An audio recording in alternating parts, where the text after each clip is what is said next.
Basic ইংলিশের আরো একটি ক্লাসে আপনাদেরকে স্বাগতম। আজকে আমরা শিখব চারটা টেন্স, অর্থাৎ past perfect, past perfect continuous tense, তারপর হচ্ছে future perfect, future perfect continuous tense. এই চারটা টেন্সের ব্যবহার নিয়ে কিন্তু অনেকেই কনফিউজ হয়ে যান। তো আপনি একদম প্রথম থেকে শেষ পর্যন্ত ভিডিওটা দেখেন, আশা করি আপনার আর কোনো ধরনের কোনো সমস্যা থাকবে না এই চারটা টেন্স নিয়ে। আমি কিন্তু অলরেডি বাকি 8টা টেন্সের ভিডিও কিন্তু আমি অলরেডি আপলোড দিয়েছি, তো যারা দেখেন নাই অবশ্যই বেসিক ইংলিশ প্লেলিস্টে দেখে নিবেন। তারপরে বলবো যে যারা আমার পেজে নতুন অবশ্যই পেজটাকে ফলো দিবেন এবং ইউটিউব চ্যানেলটাকে সাবস্ক্রাইব করবেন। আমি কিন্তু একদম জিরো লেভেল থেকে কিভাবে ইংরেজি শিখবেন, তারপরে একেবারে আইএলটিএস পর্যন্ত প্রত্যেকটা টপিকের উপর কিন্তু আমি ভিডিও আপলোড দিব। তারপর আপনারা ভিডিও দেখার পর যদি না বুঝেন, অনেকে আমাকে নক করেন, আমি কিন্তু তাদেরকে আবার আমি সেই ফিডব্যাকটা বা তাদেরকে আমি বোঝানো বা বুঝিয়ে দেওয়ার চেষ্টা কিন্তু আমি করি। তো আপনারা না বুঝলে ভিডিও দেখার পরে অবশ্যই আমাকে নক করবেন, কমেন্ট করবেন, আমি বুঝিয়ে দেওয়ার চেষ্টা করব অবশ্যই। তো ঠিক আছে, তাহলে আমরা আজকের টপিকে আমরা ফিরে যাই। আমরা প্রথমে দেখব হচ্ছে পাস্ট পারফেক্ট টেন্স। তো এই ক্ষেত্রে আমরা মনে রাখবো অতীতের দুইটা কাজ হয়ে গিয়েছিল, অতীতের দুইটা কাজ হয়ে গিয়েছে। তো আমরা এখন বলবো হচ্ছে আহ দুইটা কাজ একসাথে বলবো। তো সেই ক্ষেত্রে যে কাজটা আগে হবে, যে কাজটা আগে হবে তুলনামূলক দুইটা কাজের মধ্যে যে কাজটা আগে হবে ওইটা হচ্ছে পাস্ট পারফেক্ট টেন্স, আর যে কাজটা তুলনামূলক পরে হবে এটা হবে পাস্ট ইনডিফিনিট টেন্স। তো এখানে মেইন পার্থক্যটা হচ্ছে যেটা আগে হবে তুলনামূলক এটা পাস্ট পারফেক্ট, আর যেটা পরে হবে এটা হচ্ছে পাস্ট ইনডিফিনিট টেন্স। আর এইখানে আমরা স্ট্রাকচারটা দেখবো। পাস্ট পারফেক্ট টেন্সের স্ট্রাকচারটা হচ্ছে সাবজেক্ট প্লাস হেড প্লাস ভি3। ভি3 মানে হচ্ছে ভার্বের পাস্ট পার্টিসিপল, তারপরে আমরা একটা অবজেক্ট নিব। তো আমরা এখন কয়েকটা উদাহরণ দেখবো, তাহলে কিন্তু আমাদের ক্লিয়ার হয়ে যাবে। যেমন এখানে দেখেন, টিভি দেখার পর আমি ঘুমাতে গিয়েছিলাম। এখানে দুইটা কাজ, আমি ঘুমাতে গিয়েছিলাম, টিভি দেখেছিলাম, এই যে দুইটা কাজ। তো আমি একই বাক্যে কিন্তু বলবো টিভি দেখার পর আমি ঘুমাতে গিয়েছিলাম। তাহলে এই দুইটা কাজের মধ্যে কোন কাজটা আগে হয়েছে? যে কাজটা আগে হয়েছে এটা বলবো হচ্ছে আমরা পাস্ট পারফেক্ট টেন্সে, আর যে কাজটা পরে হবে এটা বলবো আমরা পাস্ট ইনডিফিনিট টেন্সে। তো খেয়াল করেন, টিভি দেখার পর আমি ঘুমাতে গিয়েছিলাম, তার মানে কি টিভি দেখার পর মানে টিভিটা আমরা আগে দেখলাম। I went to bed after I had watched TV. TV দেখার পর আমি ঘুমাতে গিয়েছিলাম, কারণ এই যে টিভিটা আমরা আগে দেখেছি তারপরে ঘুমাতে গিয়েছি, এর জন্য আমরা এই টিভি দেখাটাকে আমরা কি দিলাম, পাস্ট পারফেক্ট টেন্সে দিলাম। আরেকটা বিষয় মনে রাখবেন, past perfect tense, past perfect tense সবসময় কি হবে, আফটার এর পরে বসবে, আফটার এর পরে বসবে। তো এখন যদি আমরা এটা বৃষ্টি শুরু হওয়ার পর, বৃষ্টি শুরু হওয়ার পর আমরা বাড়িতে পৌঁছেছিলাম। তো আমরা এখানে দেখেন বৃষ্টি শুরু হওয়ার পর আমরা বাড়িতে পৌঁছেছিলাম, তার মানে কি আগে কোন কাজটা হয়েছে, আগে বৃষ্টিটা শুরু হয়েছে, বৃষ্টি শুরু হওয়ার পর, তার মানে কি আগে বৃষ্টি শুরু হয়েছে তারপরে আমরা পৌঁছেছি। তো আমরা কি বলবো, we reached home after it had started raining. বৃষ্টি শুরু হওয়ার পর, বৃষ্টি শুরু হওয়ার পর আমরা বাড়িতে পৌঁছেছিলাম, তার মানে কি বৃষ্টিটা আগে শুরু হয়েছে তারপরে আমরা বাড়িতে পৌঁছেছি। তো যেহেতু আগে বৃষ্টি শুরু হয়েছে এর জন্য কি after it had started past perfect tense, আর আমরা বাড়িতে পৌঁছেছিলাম এটা আমরা পাস্ট ইনডিফিনিট টেন্স দিব। এখানেও খেয়াল করে দেখেন, এই যে আফটার এর পরেই কিন্তু পাস্ট পারফেক্ট টেন্স হয়েছে। তো আমরা মনে রাখবো আফটার অর্থ পরে, তাহলে পাস্ট পারফেক্ট টেন্সটা কি হবে, আফটার এর পরে হবে সবসময়। আর বিফোর অর্থ পূর্বে, তাহলে আমরা পাস্ট পারফেক্ট টেন্সটাকে আমরা কি করব, বিফোর এর পূর্বে নিয়ে আসবো। তো এখন আমরা বিফোর দিয়ে একটা দেখবো, ডাক্তার আসিবার পূর্বে রোগী মারা গেল। তো এটা যদি আমরা বলি, দেখেন ডাক্তার আসিবার পূর্বে রোগী মারা গেল, তার মানে কি ডাক্তার আসিবার আগে, পূর্বে, পূর্বে মানে কিন্তু আগে, তাই না? তো ডাক্তার আসার আগে রোগী মারা গেল, তার মানে কি আগে রোগী মারা গেছে তারপরে ডাক্তার আসছে। The patient had died before the doctor came. তো আগে রোগী মারা গেছে এর জন্য আমরা কি বললাম, the patient had died past perfect, তারপরে ডাক্তার আসছে, দ্য ডক্টর কেইম। তো এখানে দেখেন বিফোর অর্থ পূর্বে, মনে রাখবেন বিফোর এর পূর্বে সবসময় কি হবে, পাস্ট পারফেক্ট টেন্স হবে। আপনারা দেখবেন যদি আপনি সঠিকভাবে কোনটা আগে হয়েছে কোনটা পরে হয়েছে এটা যদি আপনি সঠিকভাবে যদি আপনি আইডেন্টিফাই করে লিখেন, তাহলে সব সময় দেখবেন পাস্ট পারফেক্ট টেন্সটা আফটার এর পরে হবে, আর বিফোর এর পূর্বে হবে পাস্ট পারফেক্ট টেন্স। যদি আপনি কোথাও ভুল করেন তাহলে কিন্তু এটা কি হয়ে যাবে, আগে পরে চেঞ্জ হয়ে যাবে। আর যদি আপনি সঠিকভাবে লিখেন তাহলে সব সময় আপনি এটাকে আফটারের পরে পাবেন পাস্ট পারফেক্ট, আর বিফোরের পূর্বে পাবেন পাস্ট পারফেক্ট। ঠিক আছে? তো আমরা এখানে আরেকটা বাক্য দেখি। পরীক্ষা শুরু হওয়ার পূর্বেই আমি কলেজে পৌঁছেছিলাম। পরীক্ষা শুরু হওয়ার পূর্বেই আমি কলেজে পৌঁছেছিলাম। তার মানে কি, আমি আগে কলেজে পৌঁছেছি, তারপরে তারপরে পরীক্ষা শুরু হয়েছে। তাহলে I had reached college, I had reached college before the exam started. এখন আমরা দেখব হচ্ছে past perfect continuous tense. Past perfect continuous টেন্সের ক্ষেত্রে অতীতকালে সংঘটিত দুইটা কাজের মধ্যে অপেক্ষাকৃত যে কাজটা আগে হয়েছে সেই কাজটা কিছুক্ষণ ধরে চলতেছিল, মানে কিছুক্ষণ ধরে চলমান ছিল, তারপরে আরেকটা কাজ হয়েছে। তো আমরা খেয়াল রাখবো দুইটা কাজ অতীতকালে সংঘটিত, যে কাজটা আগে হয়েছে সে কাজটা কি কিছুক্ষণ ধরে চলতেছিল, তারপরে আরেকটা কাজ হয়েছে। তো যে কাজটা কিছুক্ষণ ধরে চলতেছিল আগে, এটা হবে হচ্ছে পাস্ট পারফেক্ট কন্টিনিউয়াস টেন্স। আর যে কাজটা পরে হইছে সে কাজটা হবে পাস্ট ইনডিফিনিট টেন্স। তো এই ক্ষেত্রে আমরা মনে রাখবো পাস্ট পারফেক্ট কন্টিনিউয়াস টেন্সের স্ট্রাকচারটা হচ্ছে subject plus had been plus V one, অর্থাৎ যে কাজটা কিছুক্ষণ ধরে চলতেছিল সেই কাজের জন্য আমরা একটা ভার্ব নিব, সেই ভার্বের ভি ওয়ান অর্থাৎ প্রেজেন্ট ফর্মের সাথে আমরা আইএনজি যোগ করবো, তারপরে অবজেক্ট আসবে। এখন আমরা কয়েকটা এক্সাম্পল দেখবো। এই স্কুল ত্যাগ করার পূর্বে সুমন ৩ বছর ধরে পড়ছিল এখানে। দেখেন, এখানে দুইটা কাজ কিন্তু, স্কুল ত্যাগ করা, তারপর হচ্ছে এই স্কুলে পড়া। তো দেখেন, এই যে স্কুলটা ত্যাগ করা, এই স্কুল ত্যাগ করার পূর্বে কিন্তু সে কি চলমান ছিল, কি ৩ বছর ধরে সে সেখানে পড়তেছিল। এটা সে যেখানে স্টাডি করতেছিল এটা ৩ বছর ধরে চলমান ছিল। তো আমাদের কি ছিল সংজ্ঞাটা, যে দুইটা কাজের মধ্যে অপেক্ষাকৃত আগে যে কাজটা হবে সেটা কিছুক্ষণ ধরে একটা সময় পর্যন্ত চলমান থাকবে, তারপরে আরেকটা কাজ সংঘটিত হবে। যে ৩ বছর ধরে সুমন পড়ছিল এইখানে, এই কাজটা কি ৩টা বছর ধরে হচ্ছিল, এর জন্য আমরা বলবো Suman had been studying in this school. কারণ এই কাজটা কি আগে সংঘটিত হয়েছে, স্কুলটা ত্যাগ করার আগে সংঘটিত হয়েছে, এবং এটা একটা নির্দিষ্ট সময় পর্যন্ত চলমান ছিল, এর জন্য এটাকে আমরা কি করবো, পাস্ট পারফেক্ট কন্টিনিউয়াস টেন্সে নিব। Suman had been studying in this school for 3 years before, দেখেন, হি লেফট দ্য স্কুল, এই স্কুলটা ত্যাগ করার আগে সে এখানে ৩ বছর ধরে পড়তেছিল, এটা চলমান ছিল, এর জন্য এটা পাস্ট পারফেক্ট কন্টিনিউয়াস টেন্স। আর পরে এই কাজটা হচ্ছে before he left the school, মানে সে যখন পরে স্কুল ত্যাগ করে, এটা পাস্ট ইনডিফিনিট টেন্স হবে। এরপর এক্সাম্পলটা খেয়াল করেন। তোমাকে কল দেওয়ার পূর্বে আমি ২ ঘন্টা ধরে একটা বই পড়তেছিলাম। তার মানে কি, আমি আমি কাকে কল দিয়েছিলাম, যাই হোক, যাকে কল দিয়েছিলাম তাকে কল দেওয়ার আগে ২ ঘন্টা ধরে আমি একটা বই পড়তেছিলাম। তার মানে কি ওই কাজটা একটা নির্দিষ্ট সময় পর্যন্ত চলতেছিল, চলমান ছিল। তো এটা কি হবে, past perfect continuous tense.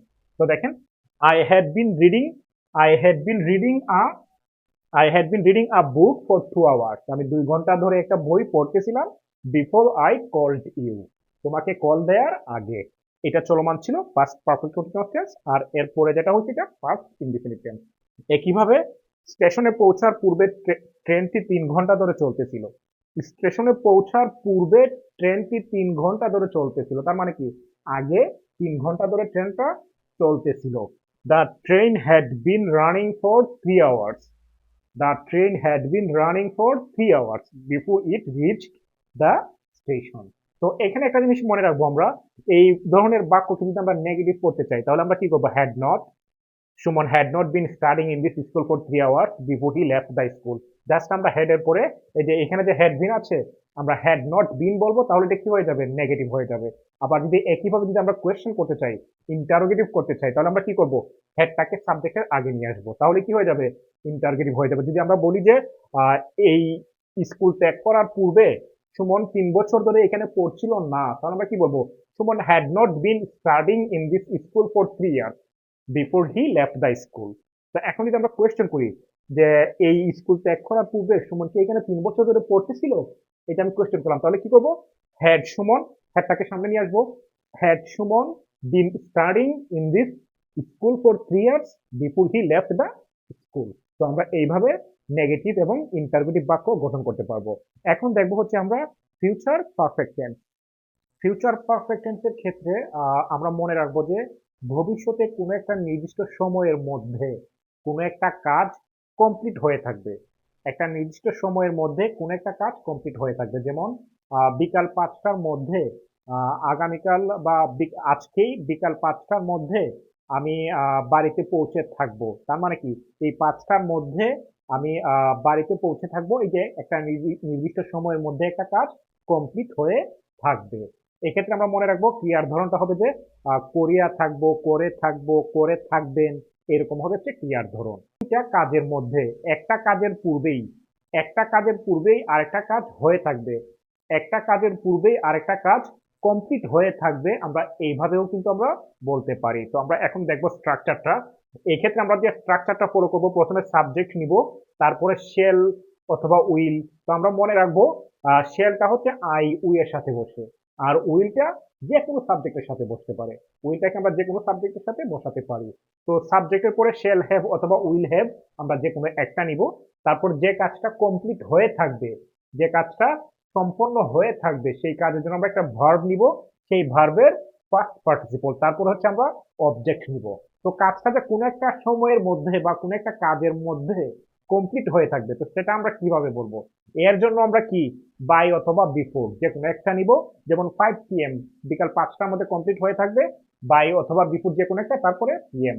Then, by দেন, তারপর বলতে পারি বাই দ্যাট টাইম, ওই সময়ের মধ্যে। তো এইটা হলো একটা সময়ের মধ্যে কমপ্লিট হবে। তো যদি বলি যে একটা কাজ ওই কাজের আগে ওইটা কমপ্লিট হয়ে যাবে, তো তার মানে কি বিফোর একটা কাজ যদি বলি, সেই কাজের জন্য আমাদের কি নিতে হবে? একটা সাবজেক্ট নিতে হবে, একটা ভার্ব নিতে হবে। এই অংশটাকে আমরা কি করতে পারি? দুইটা টেন্সে লিখতে পারি। সাবজেক্ট প্লাস ভি ওয়ান, অর্থাৎ প্রেজেন্ট ইনডিফিনিট টেন্সও হতে পারে। তারপর হচ্ছে subject plus will plus V one, future indefinite টেন্সও হতে পারে। অর্থাৎ এই কাজটা হওয়ার পূর্বেই এইদিকে একটা কাজ থাকবে, এই কাজটা কমপ্লিট হয়ে থাকবে। তো আমরা এখন উদাহরণ দেখি, তাহলে বিষয়টা আরো ক্লিয়ার হবে। যেমন 6টার মধ্যে আমি কাজটা শেষ করে থাকবো। তার মানে কি আমার একটা সময় আছে বা একটা ডেডলাইন আছে, এই 6টার মধ্যে আমি কাজটা কমপ্লিট করে থাকবো। তো দেখেন, আহ, কাজটা I shall have finished the work, আমি কাজটা কমপ্লিট করে থাকবো বা শেষ করে থাকবো। কয়টার মধ্যে? 6টার মধ্যে, বাই 6 PM। তো আমরা এখানে বিফোরও বলতে পারি, বাইও বলতে পারি। তো এটা হচ্ছে একটা সময়। তো একইভাবে দেখেন, সন্ধ্যার পূর্বেই সুমন বাড়িতে পৌঁছে থাকবে, মানে কি সন্ধ্যার আগেই সুমন বাড়িতে পৌঁছে থাকবে। তো Suman will have reached home by evening. এই যে বাই ইভিনিং একটা সময়। তো এই দুটা তো আমরা দেখলাম যে সময়ের পূর্বে। এখন আমরা একটা দেখবো যে একটা কাজের আগে আরেকটা কাজ সম্পন্ন হয়ে থাকবে। যেমন এখানে দেখেন, আমি কাজটা শেষ করার পূর্বেই মা ভাত রান্না করে থাকবেন। মানে কি মা ভাত রান্না করে থাকবেন, আমি কাজটা শেষ করার পূর্বে, মানে আমি একটা কাজ করব, ওই কাজটার আগেই মা ভাত রান্না করে থাকবেন বা ভাত রান্না শেষ করে ফেলবেন। তো এই ক্ষেত্রে দেখেন, যে কাজটা সম্পন্ন হয়ে যাবে এটাকে আমরা নিব কিসে? ফিউচার পারফেক্ট টেন্সে নিব। যেমন মা ভাত রান্না করে থাকবেন, my mother will have cooked rice, আমি কাজটা শেষ করার পূর্বেই। এই যে বলছিলাম যে এইদিকে একটা সাবজেক্ট একটা ভার্ব নিব আমরা, এই যে এই কাজটা, এটা প্রেজেন্ট ইনডিফিনিট টেন্সও হতে পারে, ফিউচার ইনডিফিনিট টেন্সও হতে পারে, দুইটার যে কোনো একটা আমরা ব্যবহার করতে পারি, কোনো সমস্যা নেই। তো এটা বললাম, my mother will have cooked rice, আমার মা ভাত রান্না করে থাকবেন, আমি কাজটা শেষ করার আগেই বা পূর্বেই। তো এই যে আমি যে কাজটা করব একটা কাজের আগে, মানে ওই কাজটা যে হবে, এটা আমরা প্রেজেন্ট ইনডিফিনিট অথবা ফিউচার ইনডিফিনিট টেন্সে নিব। Before I finish the work, subject plus V one, আমরা এটাকে প্রেজেন্ট ইনডিফিনিট নিলাম, এটাকে আমরা ফিউচার ইনডিফিনিট টেন্সও নিতে পারবো। তো এখন তো আমরা দেখলাম পজিটিভ বাক্য। এখন যদি আমরা নেগেটিভ করি, তাহলে আমরা কিভাবে নেগেটিভ করবো? যে I shall not have finished the work by 6 PM, আমরা কি করব? এই যে শেল উইল, এটার পরে আমরা নট যোগ করলে এটা কি হয়ে যাবে? নেগেটিভ হয়ে যাবে। আবার যদি শেল উইল, যেটা আমরা সাবজেক্ট অনুযায়ী নিব, নিয়ে এটাকে যদি আমরা সাবজেক্টের আগে নিয়ে চলে আসি, তাহলে এটা কি হয়ে যাবে? ইন্টারগেটিভ হয়ে যাবে। যেমন দেখেন, 6টার মধ্যে আমি কাজটা শেষ করে থাকবো না, তো বলবো যে I shall not have finished the work by 6 PM, negative হয়ে গেল। তো এখন যদি বলি যে আমরা কাউকে জিজ্ঞেস করব যে আমি কি 6টার মধ্যে কাজটা শেষ করে থাকবো, এই যে আমি একটা কোয়েশ্চেন করলাম কিন্তু, তো এখন কি করবো? শ্যালটাকে আগে নিয়ে আসবো। Shall I have shall I have finished the work by 6 PM, আমি কি 6টার মধ্যে কাজটা শেষ করে থাকবো?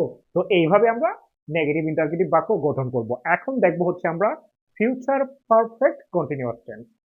ফিউচার পারফেক্ট কন্টিনিউয়াস টেন্সের ক্ষেত্রে আমরা মনে রাখবো ভবিষ্যতে কোনো একটা কাজ কোনো একটা সময় শেষ হওয়ার আগ পর্যন্ত অথবা একটা সময় পর্যন্ত চলতে থাকবে।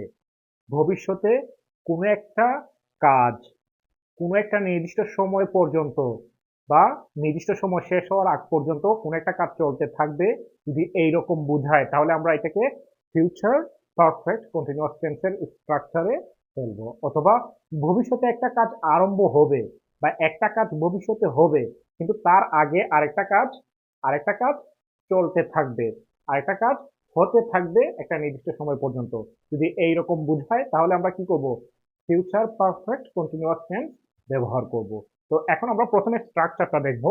স্ট্রাকচারটা হবে সাবজেক্ট শেল অথবা উইল, আমরা যে কোনো একটা নিব, তারপরে হ্যাভ বিন নিব, তারপরে হচ্ছে বি ওয়ান অর্থাৎ যে কাজটা হতে থাকবে, যে কাজটা চলতে থাকবে, সেই কাজের জন্য আমরা একটা ভার্ব নিব, সেই ভার্বের বি ওয়ান অর্থাৎ প্রেজেন্ট ফর্মের সাথে আমরা আইএনজি যোগ করব, তারপরে অবজেক্ট নিব।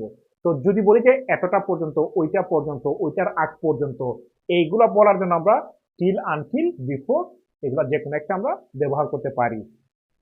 Till, until, before. তো এখানে প্রথম বাক্যটা, আমি 1 ঘন্টা ধরে বইটা পড়তে থাকবো, তার মানে কি, এই যে ভবিষ্যতে এই যে 1 ঘন্টা, এই 1 ঘন্টা শেষ হওয়ার আগ পর্যন্ত কিন্তু আমি বইটা পড়তে থাকবো। এর জন্য I shall have been reading the book for an hour, আমি 1 ঘন্টা ধরে বইটা পড়তে থাকবো। তারপরে দেখেন বিকাল 5টা পর্যন্ত সুমন পড়তে থাকবে, তার মানে কি, এই যে 5টা শেষ হওয়ার আগ পর্যন্ত সুমন পড়তে থাকবে। তো Suman will have been reading until 5 p.m, বিকাল 5টা পর্যন্ত। এখানে আমরা টিল, আনটিল যে কোনো একটা আমরা ব্যবহার করতে পারি, কোনো সমস্যা নেই। Until, till. তো Suman will have been reading until 5 p.m। তো এটা বললাম যে 5টা পর্যন্ত সে পড়তে থাকবে। তো এখন যদি আমরা বলি একটা কাজ 5টা বাজার আগ পর্যন্ত, কিন্তু এই যে আমরা একটা বাক্য নিচ্ছি, কিন্তু 5টা বাজার আগ পর্যন্ত সুমন পড়তে থাকবে, তাহলে সেক্ষেত্রে তো আমাদেরকে একটা বাক্য নিতে হবে।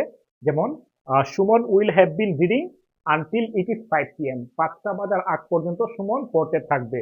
তো এখানে আবার যে জিনিসটা মনে রাখবো, এই যে আনটিল ইট ইজ 5 p.m এই অংশটা, এই যে এই অংশটা আমরা ফিউচার ইনডিফিনিট অথবা প্রেজেন্ট ইনডিফিনিট যে কোনো একটা আমরা নিতে পারবো। ঠিক আছে। তো এখন বাড়ি না পৌঁছা পর্যন্ত আমরা 2 ঘন্টা ধরে হাঁটতে থাকিব, তার মানে কি, বাড়ি পৌঁছার কাজটা হওয়ার আগ পর্যন্ত আমরা 2 ঘন্টা ধরে হাঁটবো, তার মানে কি, বাড়ি পৌঁছার কাজটা হবে।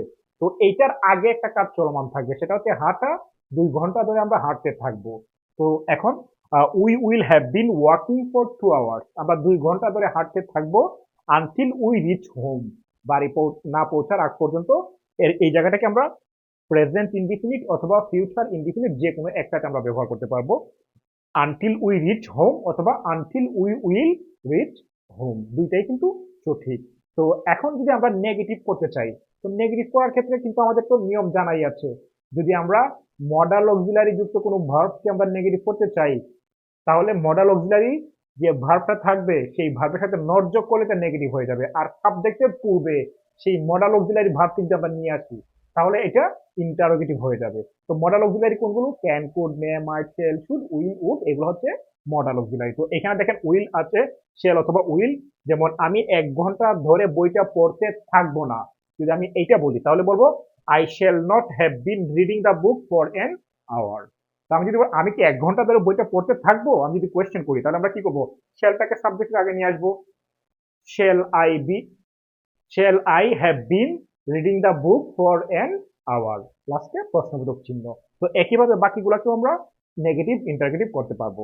তো আশা করি আপনাদের এই 4টা টেন্সের ব্যবহার নিয়ে আর কোনো ধরনের কোনো কনফিউশন থাকবে না। তো ভিডিওটা যদি ভালো লাগে তাহলে অবশ্যই লাইক, কমেন্ট, শেয়ার করে জানাবেন। আর পরবর্তী আরেকটা ভিডিও নিয়ে আসবো খুব দ্রুতই।